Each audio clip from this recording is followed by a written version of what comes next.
A série Adolescência mostra um caso extremo de assédio entre alunos de uma escola na Inglaterra. Na produção, fica evidente o quanto a atuação dos professores e pais é fundamental para que casos como esses não ganhem outras proporções ainda mais negativas. Olá, meu nome é Jonas Guedes, a gente está aqui no podcast da Prefeitura de Maracanaú e para falar sobre esse assunto a gente convidou Mauro Braz, que é funcionário da Secretaria de Educação aqui do município de Maracanaú. Mauro, seja muito bem-vindo. Muito obrigado. Eu queria que a gente começasse falando para os pais que estão assistindo ao nosso podcast o que essa série ela pode trazer de alerta. Primeiro, agradecer esse momento aqui.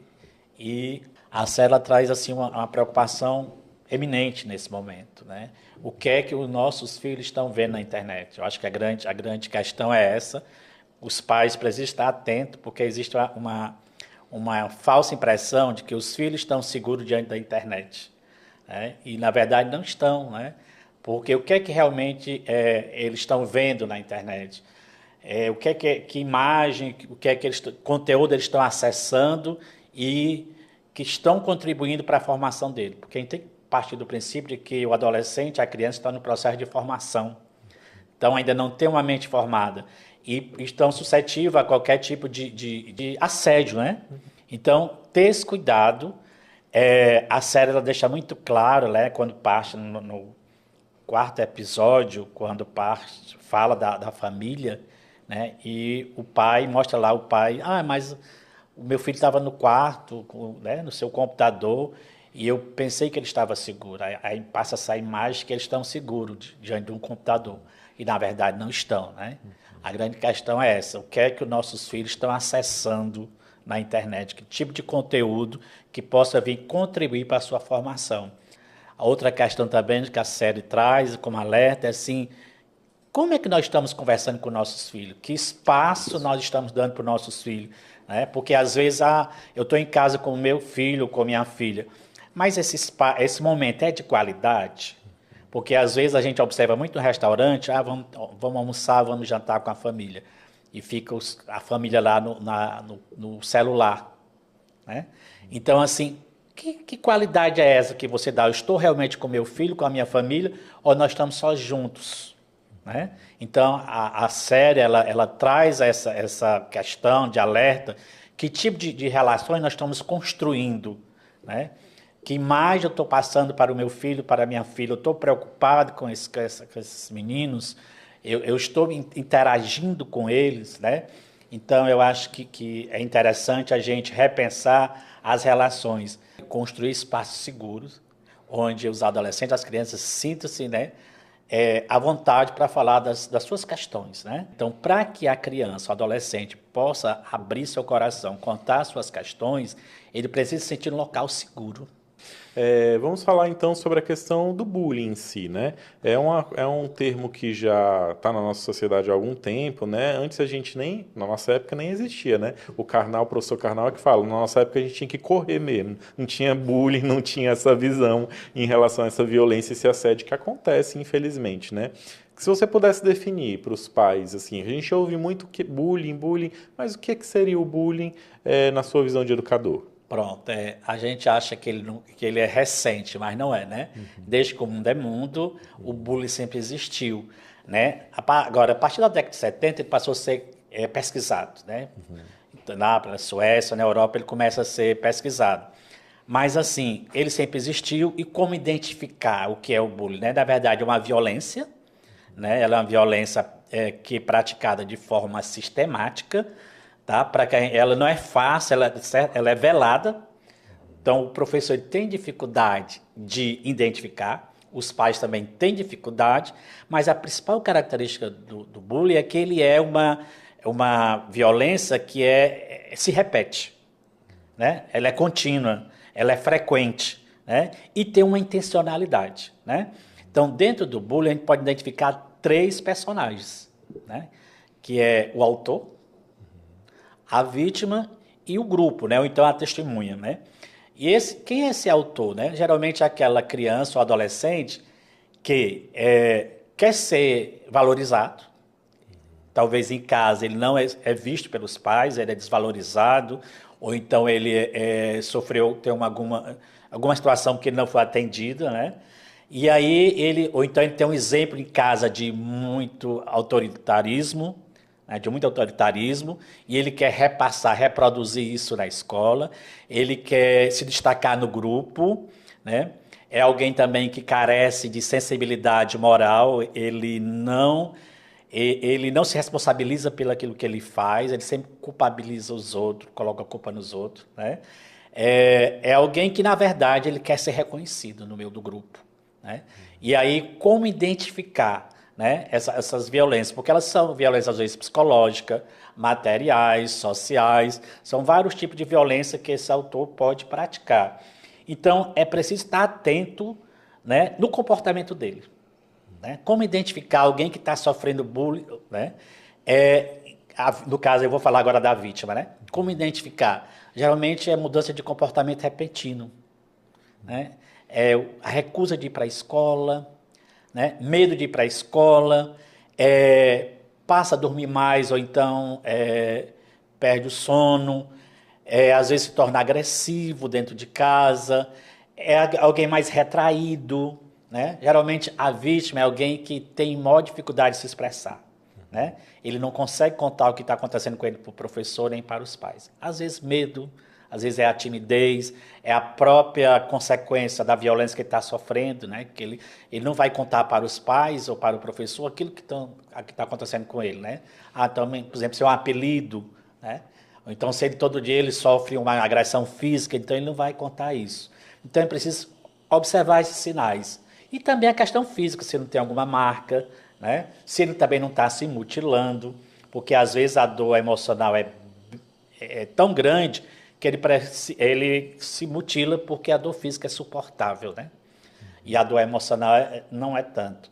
Né? E aí ele se mutila. Então, passa a usar camisas né, longas para encobrir as cicatrizes. Então, é preciso estar atento a esses sinais, porque é velada essa violência, né? Os professores têm dificuldade de identificar, assim como os pais. Então, a mudança de comportamento repentina é assim, um primeiro sinal. Também vai cair o rendimento escolar, né? Vai procurar se isolar cada vez mais, né? E o ambiente que ele se sente mais seguro vai ser o quarto dele. Mauro, muito bacana assim a sua explicação, mas agora assim, às vezes pode ser difícil para os pais, até para as crianças entenderem quando é que a brincadeira é sadia, o que acontece, né? Quando é que essa brincadeira ela cruza o limite e se torna assédio, se torna bullying? Existe um limite? Pronto, na verdade, a brincadeira ela não causa sofrimento. Quando ela passa a causar sofrimento, dor, humilhação, intimidação, aí sim, já deixa de ser uma brincadeira. Então, a gente costuma dizer assim, mas foi uma brincadeira, né? E bullying não é brincadeira, gente, porque deixa cicatrizes emocionais pro resto da vida, tá? Vai influenciar o teu comportamento na fase adulta, os teus relacionamentos, né, interpessoais, vai influenciar nos teus relacionamentos profissionais. Então, pode interferir na tua vida pro resto da vida. Então, o bullying não é brincadeira, é algo muito sério. Eu acho que, voltando para a questão da série, ela deixa isso muito claro, né? Que a gente precisa olhar para essas questões. A escola ela precisa estar atento, né, para essas questões. E a gente pode até lembrar que já, viu, Jonas, a questão da Lei 3.185, que ela traz um programa, né? Ela é de 3.185 de 2015. Então, ela já traz um programa de prevenção ao bullying na escola. Então, é preciso se apropriar dessas leis, né, e desse programa para que a escola possa já ir aplicando esse programa na escola. Né? De certa forma, toda a escola já devia estar já preocupada com essas questões, né? Mas nem todas estão, é fato. Entendo. Você falou muito bem, logo no início, numa das primeiras respostas que você falou, sobre como a gente identificaria tanto o agressor quanto a vítima. Então vamos colocar agora no lugar dos pais. Novamente tentando traçar esses dois caminhos. Caso o pai perceba que o filho ou está sendo vítima, ou de alguma forma ele perceba que o filho tem atitudes de uma pessoa que realiza o bullying? Quais dicas você daria para esses pais? Pronto, vamos no caso quando o pai percebe que o seu filho está sendo vítima, né? A primeira ação que a gente orienta é que acolher essa criança, né? Acolher sua dor sem julgar. É difícil para o pai?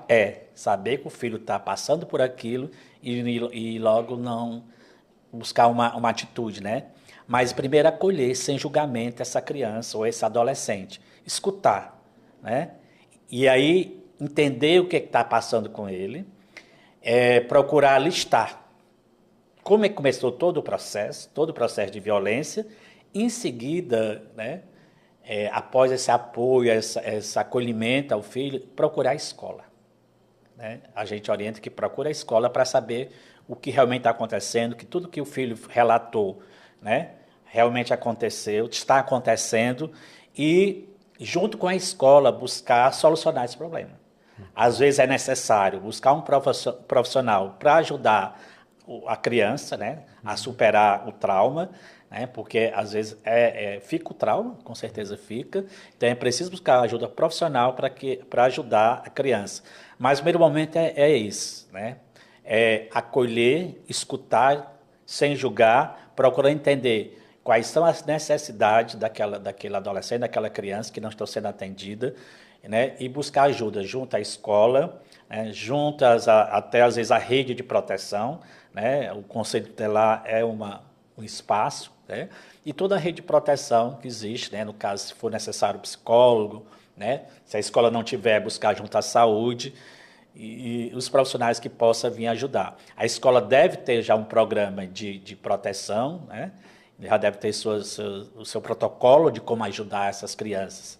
No caso, quando o pai percebe que o filho está praticando essa violência na escola, primeiro também ouvir e fazer aquela pergunta básica, né? Como você se sentiria se estivesse passando por isso, né?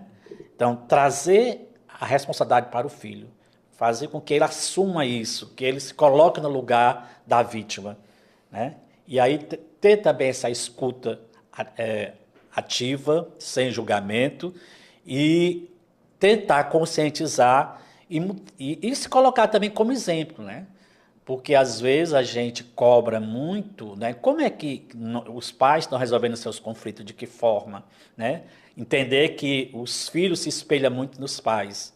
Então, como é que eu, quanto pai, quanto mãe, estou resolvendo meus conflitos, né? Entender que os conflitos fazem parte da nossa história, da nossa vida, todos nós temos conflito. Agora, como a gente lida com esses conflitos é a grande sabedoria, né? Como é que a escola também lida com isso, né? Às vezes o conflito ele pode ser uma grande ferramenta pedagógica, no sentido que eu posso transformar as relações, que eu posso construir relações mais saudáveis, né? Então, Mauro, em relação às escolas, como é que a escola pode, ou deve, no caso, intervir em situações como essa? Então, nós entendemos que a escola, ela também, assim como ela planeja os conteúdos de português, de matemática e de todas as outras disciplinas, ela também deve planejar essa questão da convivência, né? A escola é um espaço de convivência e esse espaço tem que ser um espaço saudável. É isso que a gente cobra muito das nossas escolas. E como é que se constrói esse espaço saudável, né? Então tem que ser algo planejado, tem que fazer parte dos conteúdos essa questão do respeito, de trabalhar os valores na escola, dessa boa convivência. Então é preciso também implantar na escola uma cultura de paz, né? Ter relações mais empáticas. Então a gente coloca muito isso. O que é que a gente tem feito na cidade de Maracanã? Como é que a gente tem trabalhado essas questões, né? Em 2017, a gente começou a trabalhar nas escolas a formação com o núcleo gestor a respeito de trabalhar nessas questões da justiça restaurativa, né? Nós criamos na secretaria, foi criada a célula de mediação escolar. A partir daí, dessa célula de mediação escolar, nós fomos capacitar os gestores, o núcleo gestor, né? Quem faz parte do núcleo gestor? O diretor, o pedagógico, o financeiro, o secretário. E aí, por volta em torno de 360 profissionais foram capacitados, né? Qual foi o tema que nós trabalhamos? Nós trabalhamos a questão o que é o conflito, como lidar com o conflito na escola, né? Se esse conflito ele é bem trabalhado, ele se torna uma ferramenta pedagógica positiva, no sentido que a gente pode transformar as relações de conflito em relações de paz, né? Agora, se eu não sei lidar com esse conflito, se eu faço de conta que o conflito não existe, né? E aí eu, voltando para a série, a gente percebe que a escola estava um pouco meio perdida, né? E a escola não estava sabendo lidar com os conflitos. Isso pode se tornar uma violência, né? E outra questão que a gente trabalha na escola é a questão do círculo de construção de paz. O que é isso? É um diálogo sistematizado, né? Onde os adolescentes são colocados em círculo, e aí você trabalha, por exemplo, eu trabalho o tema bullying, né? E aí você começa a pergunta, quem já passou por uma situação de bullying, como resolveu? Aí a gente tem o objeto da fala, só pode falar quem está com esse objeto na mão, e cada um vai dizer, né, o que sofreu e como se sente. E quem pratica vai se perceber, poxa, aquele cara se sente desse jeito, né? Então, a ideia é que as pessoas assumam as suas responsabilidades, né? Que o adolescente assuma a sua responsabilidade, que ele sinta na pele o que é que o outro sofre quando né, sofre uma violência, né? E aí você pode trabalhar qualquer tema, né? Então, nós criamos em cada escola células de mediação para trabalhar o círculo de construção de paz, onde os alunos são colocados em círculo e vão trabalhar as suas questões, né? Traz todo tipo de questão, né? Outra tecnologia que nós levamos para a escola foi a mediação, né? Então, existe um conflito entre o professor e o aluno, né? Ou entre o professor e o pai, ou entre o diretor e o professor. Então, quando o diálogo está difícil de acontecer, então a célula de mediação entra, né, para estabelecer esse diálogo, né? Então, é bem interessante. E a gente tem também as ferramentas, né, de gestão, né? Como, por exemplo, o conselho escolar, né? Que é preciso também, para que a escola construa um espaço, né, seguro, um espaço de diálogo, é preciso que a gestão seja democrática. É fundamental que a gestão seja democrática, ou seja, que a gestão possibilite espaço de diálogo. Daí a construção, né? A gente fortaleceu o conselho escolar. Quem faz parte do conselho escolar? Professores, pais, alunos, funcionários e comunidade, né? A comunidade local, né? Que decide junto com o gestor os destinos da escola, né? Outro instrumento que a gente fortalece são os grêmios estudantis, né? É o espaço onde o estudante pode ter vez e voz e que, né, também é outro espaço de diálogo onde a gente pode colocar as questões deles, né? Então, além disso, hoje nós temos também outro espaço na escola que é o Previne, né? É uma equipe construída né, que é formada por membros do conselho escolar, da gestão e professores, onde essa equipe, né, ela vai identificar violência doméstica, se o aluno está sofrendo violência doméstica, né, seus alunos. Então, ele fica atento, né, ao comportamento dos alunos, se vem alguma mancha, né, e aí, ao perceber aquela violência, se o aluno está sofrendo violência doméstica ou qualquer tipo de violência, se faz um relatório e encaminha para o conselho tutelar, né, e aí o conselho tutelar vai encaminhar as outras questões. Fora isso, a gente tem os psicólogos e assistentes sociais, né, que dão esse suporte também às escolas. Nós estamos agora convocando o concurso, né, os assistentes sociais e os psicólogos para compor o quadro da secretaria para dar suporte, né, principalmente às questões emocionais, né, porque a gente sabe que a violência ela não atinge só a vítima, mas quando a violência é praticada na escola, ela atinge toda a escola, né? Por exemplo, se eu tiro um aluno da escola, de sala de aula, pensando sistemicamente, afeta toda a escola, afeta toda a sala de aula. Então, uma violência que acontece no grupo, na sala de aula, não afeta só o processo de ensino-aprendizagem, mas todo o processo, a questão emocional dos alunos, do professor, né? Hoje nós temos, assim, Jonas, muitos professores tirando licença por questão emocional, né? Nós temos muitos alunos com crise de ansiedade, né? Então, nós temos muitos alunos já essa semana eu estive numa escola e uma diretora me chamou para conversar e falou, mal, tem uma aluna que está com falas suicidas, né? Então, a gente precisa conversar. Então, são muitas questões na escola que a gente precisa estar atento. E para que isso diminua, né, é preciso construir um clima escolar saudável. O que você diria, assim, de uma mensagem final sobre essa questão do bullying? Eu deixo você à vontade. Bom, indicar, que é fundamental a gente hoje se questionar, né, pensando na questão da série, né, o que é que nós estamos, que tipo de relação nós estamos construindo, né?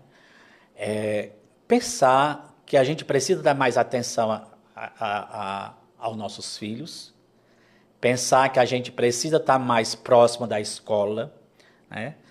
Participar dos espaços da escola, como agora nós vamos ter, agora em maio, a eleição para todos os conselhos da escola. Então é fundamental que os pais se candidatem, né? Que os pais estejam lá na escola sabendo o que está acontecendo com o seu filho, né? Que os pais também se preocupem, né? Que o meu filho está em casa, no quarto, diante do computador, ele está seguro. Será que ele realmente está seguro, né? Diante do ambiente que não é fiscalizado, que não é regulamentado, que é a internet hoje, né? Que é um território, né, desconhecido, né? Então, saber o que é que o seu filho está acessando na internet, né? Essa história, mas ele tem que ter liberdade, sim. Mas ele gosta, os filhos também gostam que a gente esteja do lado dele. Não é para estar vigiando, mas orientando, né? Quando parte para autoritarismo, aí sim é complicado. Mas quando você está lá orientando, né, tentando se conectar com seu filho, porque eu acho que hoje a grande questão, Jonas, é porque os pais estão desconectados de si, né, um pouco perdidos diante dessa sociedade que a gente vive hoje, e também se conectou com do seu filho, né, dos seus filhos. Então é preciso saber o que é que o seu filho gosta, com quem ele está andando, né? Como é que ele está lá na escola, né? Porque a escola é fundamental. Quando os pais acompanham os filhos na escola, o processo de aprendizagem avança, né? É outro ganho que a gente tem na escola. Agora, quando o pai não vai à escola, não liga saber como é que está seu filho, né? Não conversa com o professor, com o gestor, com o coordenador pedagógico, o rendimento desse adolescente, dessa criança cai significativamente, né? Então é fundamental hoje, né, é o recado que eu deixo aqui, se conecte com seu filho, né, esteja presente com ele de forma qualitativa. Não adianta estar em casa sentado, um de frente para o outro, cada qual no seu celular. Isso não é qualidade, isso não é estar presente, isso é ausência, né? Hoje nós temos muitos filhos, têm seus pais dentro de casa, mas os pais são ausentes, porque não se conectam com o outro. Perfeito, eu queria agradecer então a presença do Mauro aqui no nosso estúdio. Muito obrigado e a gente deixa aqui sempre a porta aberta para uma próxima oportunidade você trazer um pouco aí da visão da educação sobre os diversos assuntos do nosso dia a dia. Gratidão, eu que agradeço pela oportunidade. Estamos sempre disponíveis para estar aqui o que for possível. Trazer, inclusive, outros temas que a gente possa, né, contribuir. Então é isso, a gente deixa aqui o convite para vocês continuarem aqui acompanhando o podcast da Prefeitura de Maracanaú. Até a próxima!